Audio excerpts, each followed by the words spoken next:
Un bon ballon, Olivier Giroud qui est pas hors jeu. Giroud face à Anderson, l'ouverture du score. 12 minutes de jeu, les Bleus prennent l'ascendant dans ce match. Le bon appel, la bonne ouverture. Et grâce à Olivier Giroud, les Bleus sont devant.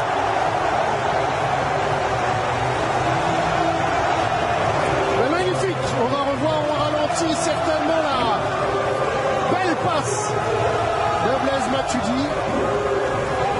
La défense islandaise, alors le bloc était compact, mais il y avait de l'espace dans leur dos. Olivier Giroud en a bien profité. Blaise Matuidi à l'origine. Regardez, il reçoit le ballon, hop, dans le dos d'Arnason. Personne ne peut la récupérer. Et là, la grande force d'Olivier Giroud, c'est qu'il est sur son pied gauche. Il attend le bon rebond pour qu'elle rebondisse juste ce qu'il faut. Il ajuste. Alors il fait un petit pont, il a un peu de réussite. Mais on s'en fiche, ça fait 1-0, Christophe. Les consignes ont été les bonnes.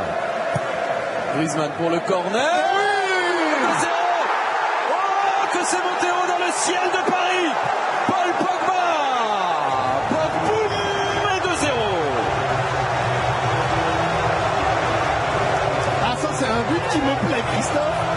Parce que c'est pas forcément un registre dans lequel on attend. Mais on veut de l'efficacité chez Paul Pogba. Et pourquoi pas marquer des buts de la tête comme ça sur corner direct. Il a une taille impressionnante, il a une volonté, des capacités physiques hors normes. Pourquoi ne pas s'en servir sur coup de pied arrêté? C'est remarquablement tiré par Antoine Griezmann. Regardez avec quelle puissance il arrive. Et mais il arrache tout là. Ah oui, il arrache tout sur le passage. Une touche. Allez, Sagna, une touche, oui, le centre. C'est vers Olivier Giroud qui peut mettre en retrait Griezmann avec Payet pour la frappe. C'est magnifique, Christophe. Et le troisième but, Dimitri Payet.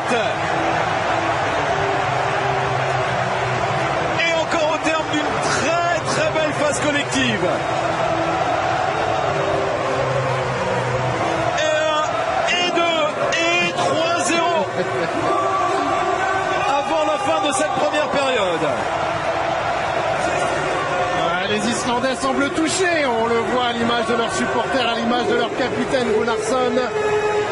C'est la douche froide pour eux, c'est le spectacle pour les Français. Dimitri Payet, le meilleur homme des premiers matchs français, a encore été une fois décisif. Regardez ce centre de Bakary Sagna, la remise d'Olivier Giroud, bien entendu, et l'altruisme de Griezmann. d'Antoine Griezmann. Aucune des équipes avantages l'a fait. Et attention, c'est pas terminé. Griezmann de Valderson. Et coup de Grisou. 4-0. 4-0. Oui, l'équipe de France écrase ce quart de finale. Et quatrième but dans la compétition pour Antoine Griezmann. Il est désormais le meilleur buteur de cet Euro 2016.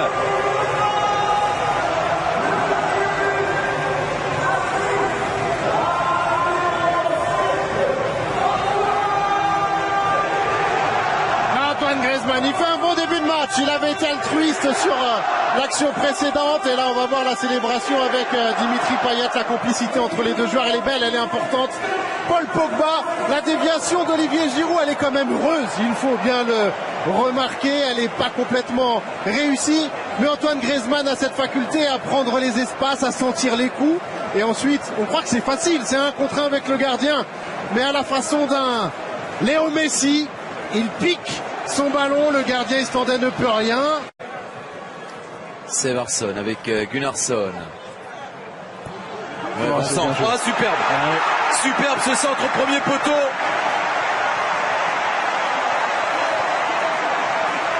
Et la reprise signé Sigthorsson. Ça fait 4-1, les Islandais qui ont profité certainement d'un relâchement des Bleus là pour réduire l'écart. Le bon centre de Ylfi Sigurdsson, et à l'arrivée c'est Sigthorsson, l'attaquant nantais qui trompe Hugo Lloris. Ouais, premier poteau, premier servi. Frappé par Gudmundsson, attention l'arrêt. l'arrêt du Gauloris, arrêt réflexe sur ce coup de tête de Phil Mugason. On a peut-être l'arrêt de la compétition, Christophe. Mais pas seulement, évidemment. Derrière, très riche. Et le but sur ce centre, le but signé Bjarnason. 5-2 dans ce match ultra spectaculaire, très riche en buts. Un deuxième but encaissé quand même par l'équipe de France. Ce sera le point sombre de la soirée, malgré tout. Il y a fort à parier que Didier Deschamps n'apprécie pas ce genre de choses, ce genre de relâchement. Bjarnason au deuxième poteau, un peu libre. Il y avait deux joueurs pour Patrice Evra. Il ne pouvait pas prendre les deux. Le joueur de balle qui parvient à placer cette tête au ras du poteau. Hugo Lloris ne peut rien